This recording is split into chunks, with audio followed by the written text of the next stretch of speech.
안녕하세요. 다소 개방적인 제 아내와 저는 회사 근처에서 만났습니다. 아내는 저보다 9살이 더 어립니다. 처음은 근처 다른 회사 비서 면접을 보러 왔다가 아내가 회사 근처에서 점심을 먹고 있었어요. 첫눈에 반해서 말을 걸게 되었고 우리는 그렇게 인연이 시작되었습니다. 우연치 않게 만나게 되어 짧은 연애 기간을 거쳤고 바로 결혼을 하였습니다. 그야말로 초고속으로 결혼을 한 거였죠. 결혼할 때 장모님께서 요즘에는 10살 정도 차이 나는 커플들은 많이들 있기도 하고 잘들 사니까 크게 문제될 거라는 생각은 없다며 허락해 주셨어요. 장모님은 어린 나이에 사고를 쳐서 제 아내를 낳게 되었고 장인 어른은 일찍 돌아가셨다고 하더라고요. 힘든 와중에도 자신과 아이를 포기하지 않고 열심히 사셨다고 들었습니다. 아내와 결혼을 하고 순탄한 가정 생활을 지내다 결혼 2년차가 다 되었을 때 제 아내는 임신을 하게 되었습니다. 평소에도 엄마를 잘 따르던 아내는 신체적인 변화들이 생겨나자 그 이전보다도 더욱 많이 장모님을 찾았고 그로 인해 장모님께서는 집에 오시는 경우도 많이 잦아졌습니다.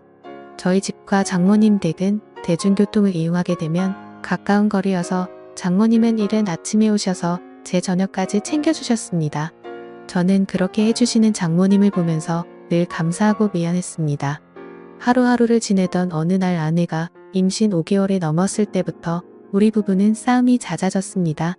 저희 회사는 성인용품업이라 일의 특성상 개방적이기도 하고 직원들도 옷차림이 최유로웠는데요. 제가 야근을 하는 날이면 임신한 자신을 두고 늦게 들어온다고 화를 내고 사장이라는 자리이기 때문에 가끔은 직원들 회식을 잠시라도 참가해야 함에도 회식을 못하게 하는 등 정말 회사 일부터 집안일까지 사소한 것들 하나하나 시비를 걸더라고요. 결혼 전에는 제가 사장이니까 직원들에게 이렇게 해줘야 한다, 저렇게 해줘야 한다라며 제게 많이 내조를 해줬었던 아내인데 갑자기 이렇게 달라지고 이제는 직원들 챙길 시간이 어디 있냐며 오히려 성질부터 내는 겁니다. 저도 마음이 많이 지쳤고 나름대로 힘들어서 술로 매일매일을 지내왔습니다. 그런 모습들을 장모님이 가장 가까이에서 지켜보고 계셨었죠. 그러던 어느 날 제가 퇴근하고 집으로 돌아오자 장모님께서는 피곤하지 않으면 집까지 데려다 줄 수 없겠냐고 하시면서 조심스레 말씀을 건네시는 겁니다. 동시에 제 아내에게 박서방을 데리고 가서 집에 무거운 물건들 위치를 좀 바꾼다고 말씀을 하시더라고요. 그리고 저녁 먹이고서 집으로 돌려보내겠다고 하시더군요. 아내는 알겠다며 올 때 아이스크림을 사오라고 했습니다. 짐을 옮기려고 장모님을 모시고 출발했습니다. 가는 도중에 장모님과 이런저런 이야기를 많이 했습니다. 저는 평소에도 장모님이 미혼모였다는 사실을 알게 된 후부터 아내를 바르게 잘 키우셨다는 생각에 존경스러웠습니다. 그 이야기를 하자 장모님께서 갑자기 왈칵 눈물을 흘리시더라고요. 그러시면서 미혼모가 어떻게 되었는지에 대한 얘기들을 해주셨어요. 혼자서 딸을 키우면서 쌓아둔 많은 얘기들을 해주셨습니다. 저는 그런 장모님을 보면서 어린 나이 때부터 마음고생이 심하셨겠구나 생각도 들었고 장모님이 이제는 제게 마음을 많이 열어줬구나라는 생각을 하였습니다. 그런 이야기를 듣고 있자니 저도 덩달아 마음이 아프고 여자같이 여린 장모님을 보면서 감정이 묘했습니다. 장모님 댁에 도착하자 무거운 식탁이나 물건들을 선발에 올려달라고 말씀해 주셨고 밑에서 도와주신다며 제 아래에 계셨습니다. 아까부터 묘한 감정에 휩쓸렸던 저는 저도 모르게 아래가 달아올랐고 장모님 눈앞에서 써버렸습니다. 너무 민망해서 가리고 싶었지만 두 팔은 이미 물건을 들고 있어서 다 보셨을 겁니다. 그날은 도망치듯 밥도 안 먹고 집으로 돌아왔습니다. 하지만 그때부터 저희들 사이에는 문제가 생겨났습니다. 점심에 매일 밖에서 음식을 사서 챙겨 먹던 저를 안쓰럽게 생각해 주셨는지 장모님은 도시락을 직접 싸서 제게 가져다 주셨습니다. 제가 운영하는 회사는 저희 집과는 버스로 2정거장 정도 떨어져 있습니다. 처음에는 그런 장모님의 수고스러움에 부담스러운 마음도 있었지만 어느 순간부터는 장모님과 점점 더 가까워졌고 그런 일상들이 당연하게 여겨지더군요. 오늘은 무슨 반찬을 갖다 주실까라는 생각에 빠지는 날들이 점점 더 많아졌습니다. 그리고 그런 나날들을 보내다 보니 제 아내를 모르는 경비분들과 청소 이모님들이 사모님께서 이렇게 정성스럽게 도시락을 매일 갖다 주시냐며 사모님이 참 미인이시다라고 하시더군요. 주민분들이 볼 때는 당연히 부부 사이라고 봤을 것 같습니다. 장모님은 저와 나이 차이가 많지 않았고 미모도 훌륭하셨으니까요. 심지어 누가 장모님이 이렇게 매일 같이 도시락을 싸서 직접 갖다 주리라고 상상이나 할까요? 저는 살면서 이런 따뜻한 배려를 받는 건 처음이었고 정말 아내와 장모님의 행동이 비교가 되면서 뭔가 마음이 자연스레 흘러가더라고요. 그렇게 시간은 흘렀고 아이가 태어났습니다. 아이가 나오는 시간이 정말 길어서 아내가 산통으로 정말 고생을 많이 했었습니다. 아내는 그렇게 아이를 낳고 산후조리원에 있었고 그동안 저는 혼자서 집에 있어야 했습니다. 장모님은 집에만 있으면 뭐하냐면서 아내도 케어하고 저녁엔 저희 집에 와서 살림을 해주시겠다고 했습니다. 첫째는 제가 산후조리원에서 밤늦게까지 있다가 집으로 돌아와서 별다른 일이 벌어지지 않았는데 둘째 날부터 결국에는 벌어져서는 안 될 사단이 일어나고 말았습니다. 집에 도착했는데 짧은 반팔티에 굉장히 짧은 바지를 입고서 바닥을 닦고 계시는 겁니다. 그 모습을 보는 순간 저는 정말 깜짝 놀라버렸습니다.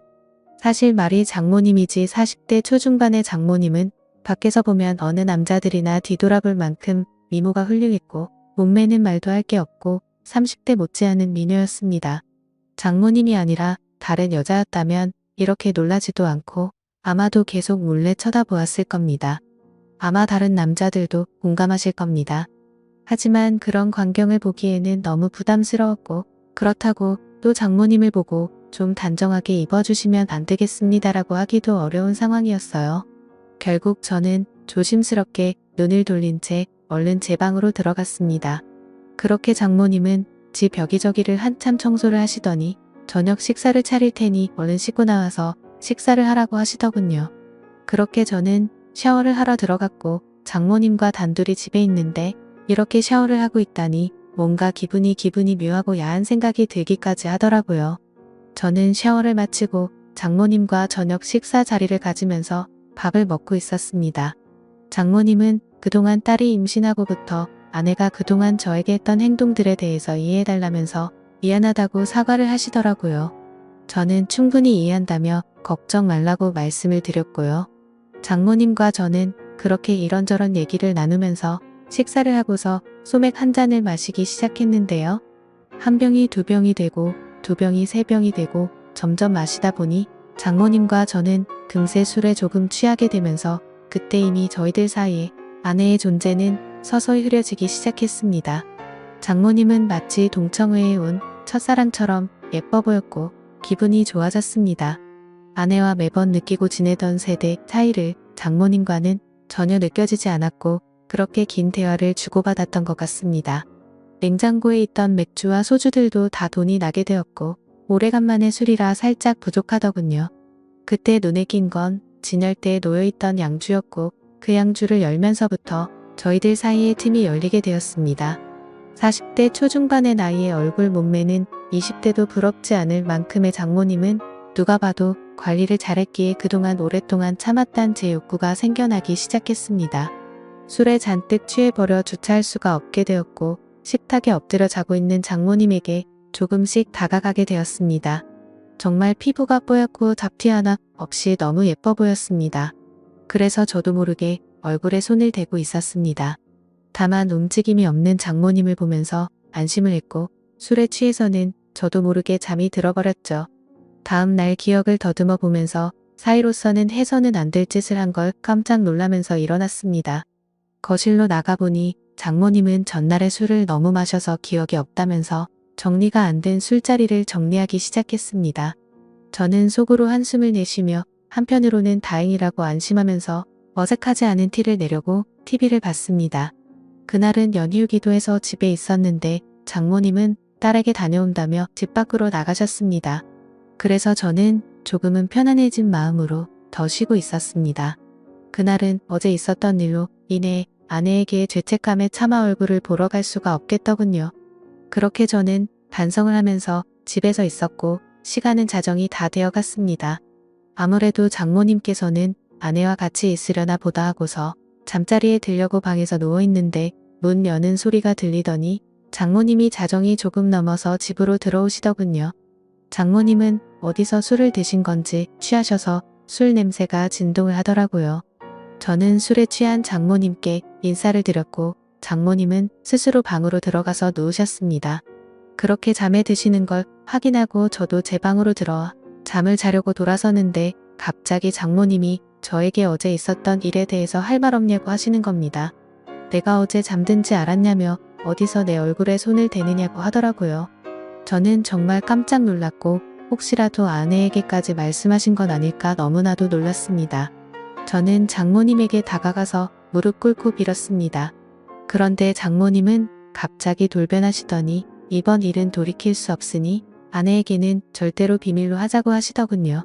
그리고 이미 일은 벌어졌고 용서를 해줄 테니 술이나 한 잔 더 하자고 하시더군요. 그래서 저도 도저히 맨정신으로 버티기에는 감당이 되지 않았고 양주를 거의 원샷 하다시피 마셨고 어제보다 더 많이 취했습니다. 저는 장모님에게 그동안 느꼈던 고마움과 감정들에 대해서 말씀을 드렸고 장모님은 자기 때문에 실수한 것 같다며 눈물을 보이시더라고요. 눈물을 닦아드리고 다독여드리다 보니 또다시 분위기가 묘해지면서 결국 장모님과 저는 넘어서는 안 될 선을 넘어버리게 되었습니다. 술에 취해서인지 장모님이 너무 완벽한 여자여서인지 점점 아내에 대한 생각과 죄책감은 사라지고 없어진 것 같았습니다. 그렇게 그날 이후로는 아내에게 가는 시간 내에 집에 있을 때는 저희 둘은 거의 부부와 다름없이 지내게 되었습니다. 서로가 이제는 이름을 부르면서 지내는 지금까지 와버렸고 조금이라도 떨어질 수 없는 사이가 되었습니다. 이렇게 생활을 이어온 지 거의 2주가 다 되어가는 것 같네요. 이제 일주일 정도만 있으면 아내가 다시 집으로 돌아오는데 더 이상은 아내에게 미안해서 집에서는 도저히 이렇게 지내서는 안 될 것 같았습니다. 처음에는 술에 취해 장모님의 미모에 이끌려 호기심으로 시작했지만 그 이후부터는 제가 너무 빠져들었고 어느 순간부터는 아내가 알게 될까 점점 무서워지네요. 태어난 제 아이에게도 너무 미안합니다. 제가 정신 나간 짓을 한 건 너무나도 잘합니다. 아내에게도 지쳐 있었고 아내와의 관계도 서운해지다 보니 순간적으로 했던 행동들인데 지금 되돌아보고 있자니 후회가 되기도 하고 앞으로 어떻게 해야 할지 고민입니다. 장모님에 대한 제 마음이 얼마나 큰지도 잘 모르겠고요. 장모님도 아마 저처럼 이런 고민들을 하시지 않을까 싶습니다. 이 비밀이 밝혀지면 두 사람의 관계가 평생 끊어질 텐데 지금처럼 비밀로 지내는 게 최선이 아닐까 생각도 들고 저는 정말 어떻게 해야 할까요? 선명한 말씀 댓글로 남겨주시면 깊이 새겨듣겠습니다.